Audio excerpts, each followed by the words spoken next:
Hi, Alan Margot for CleverTennis.com. In this segment, we're going to look at being an effective netman when playing doubles. And that means covering your alley as well as cutting off your opponent's return. So here's the scenario. The score is deuce, and you are the netman. And your partner hits a cross-court return to your opponent's alley, and your opponent moves over and rips this passing shot down your alley. And your partner says, hey, watch your alley. Okay. Couple of points later, you're back on the deuce side. Your partner again hits the ball cross-court to the alley, and this time you move over and cover your alley.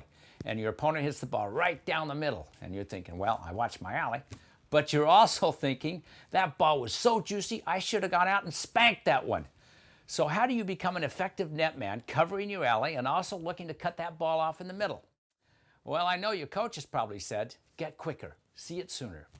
Makes sense to me, but how do you do that? Let's watch. So, if your opponent moves over to the alley to return the shot, you're going to move over toward the alley. If your opponent moves to the middle, you're going to move over to the middle. You're going to mirror the side-to-side movement of your opponent. What happens more often is the netman waits for the ball to cross the net, and as it starts to bounce, the netman then moves over to cover the alley. Now, your opponent's last vision of you as she contacts the ball is of you guarding your alley. So hitting to the open middle is the attractive shot. Okay, Mr. Netman, if you see your opponent running toward the alley, I can guarantee your partner probably hit the ball in that direction.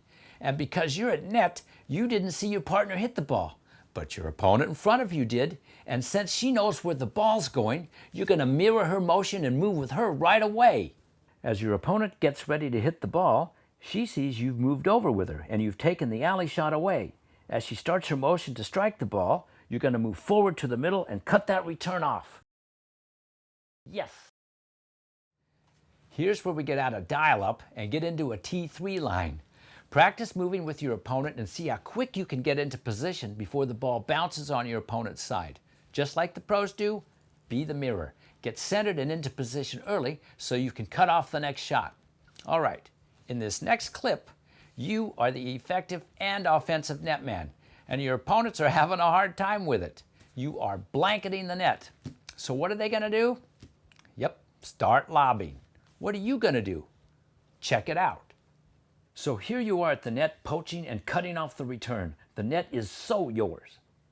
Your opponents now realize their best play is to lob and take the net away from you. By lobbing over you, they can get in, smash some overheads at you, and take control of the point. One of the biggest pet peeves as a coach is watching a doubles team get lobbed over and no one makes any adjustments. You're not going to move back one step. You're going to move back a bunch of steps close to the service line as your starting point. Make it real obvious to your opponent. That's the idea. From this position, the receiver's last picture or memory of you is back by the service line.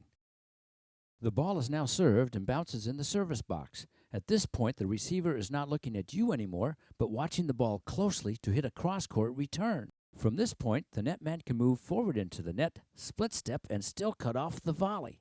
Just before the ball bounces, you're going to move in a few steps, split step, and then look to cut off the return.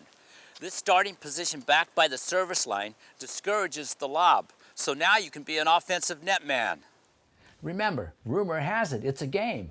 And if they are lobbing you, counter their chess move by moving back a few steps right away. Not 2 games later, not 3 deuces later, but right away. Let them know you're in the game, you're aware of what they're doing, and you've got an answer for that. Remember, the human eye can pick up peripheral movement side to side, but it doesn't pick up forward movement as easily.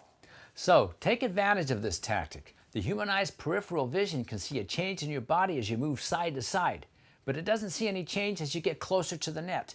You don't get bigger as you get closer. Got it? All right. Practice your timing of moving forward, split stepping, and cutting off that return.